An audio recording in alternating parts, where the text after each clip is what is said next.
Really pinpointing the genre, subgenre, and mood of your song can be the make or break of your release. I'm going to walk you through the 4 steps I take in order to really nail down my genre before uploading my song to the digital distributor or pitching to Spotify.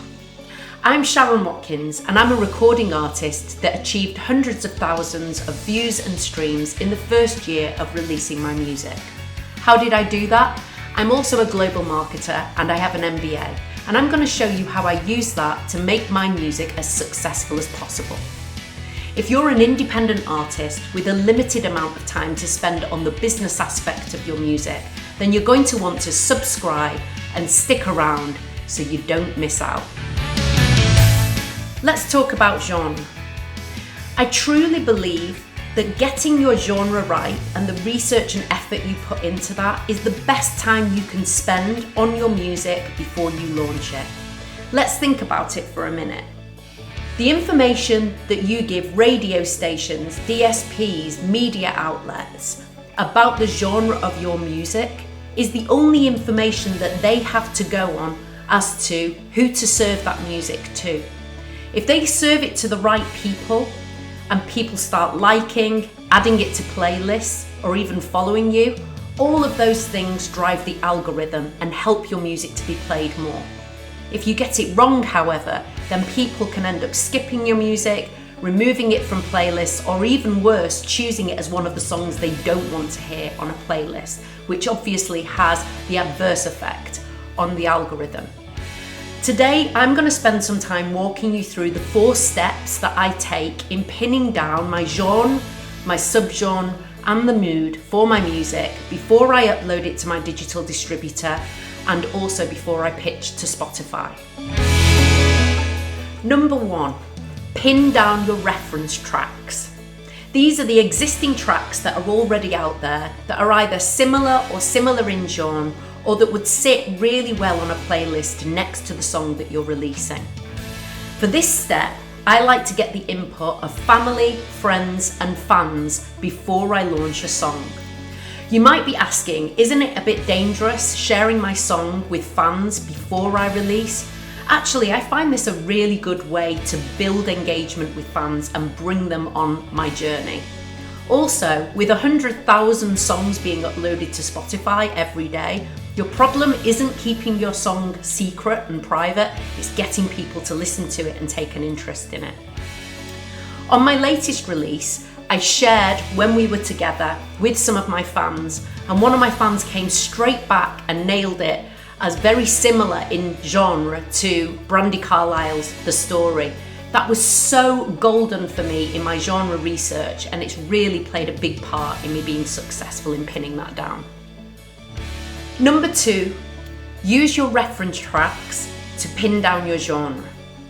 I like to use one of the many websites that there are out there for genre research. I particularly prefer Chosic. There's also last.fm, there's many others. I like Chosic just because of the depth of information it gives you on songs and on genre, and also the help it can give you in then planning your playlisting later in the process. On Chosic, I'm going to go into a lot more detail in another episode on how to use it and how to use the many features on Chosic. But very top level, you want to choose their option to find similar songs, put in one of your reference tracks, hit generate, and it just gives you a whole slew of information, not only about similar and other reference tracks, but also genre and subgenre of your piece. Number 3, pin down the mood of your song. The mood of your song is just as important as the genre, as so many playlists now are based on mood rather than genre. So it's really important to get this right, especially when you pitch to Spotify for playlists. I know there's a lot of skeptics out there so far as AI technology in music, but actually for this one, I find an AI tool, Cyanite, really useful in pinning down the mood. Cyanite's a great tool, and if you put your own music, even pre-release music, into Cyanite, it will give you a whole slew of information about your track, about the genre, subgenre, similar tracks, and also, most importantly, the mood. You remember I told you the story about the fan that nailed it and told me that my reference track for my new release is The Story by Brandi Carlile? Well, just look at what came in the top 10 on Cyanite when I put the same track in. You can't argue with that. Number 4, really get close to the Spotify for Artists subgenre list. At this point, when I've got my genre, my subgenre, and my mood pretty much pinned down, I like to go back on Spotify for Artists and create a draft pitch so I can really look at their latest subgenre list. There's over 1,300 subgenres on Spotify for Artists, and it's growing all the time and changing all the time.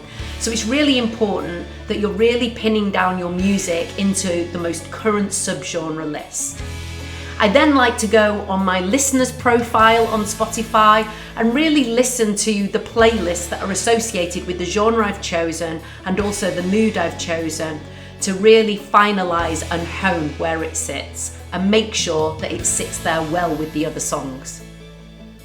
So there you have it. You've now got your genre, your subgenre, and your mood pinned down, and this is going to be so useful to you in preparing for your launch. You're going to be able to use that in writing your descriptions, creating your pitches, in your press release, on your website, and it's going to help every single algorithm out there pinpoint who your information and your music should be delivered to.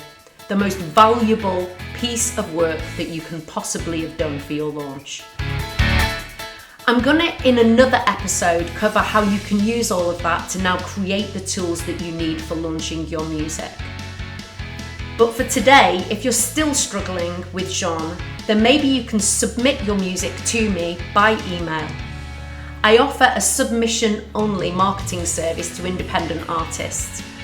I can't promise to support every single artist that submits their music to me, but I promise to listen to your music and at least get back with some comments.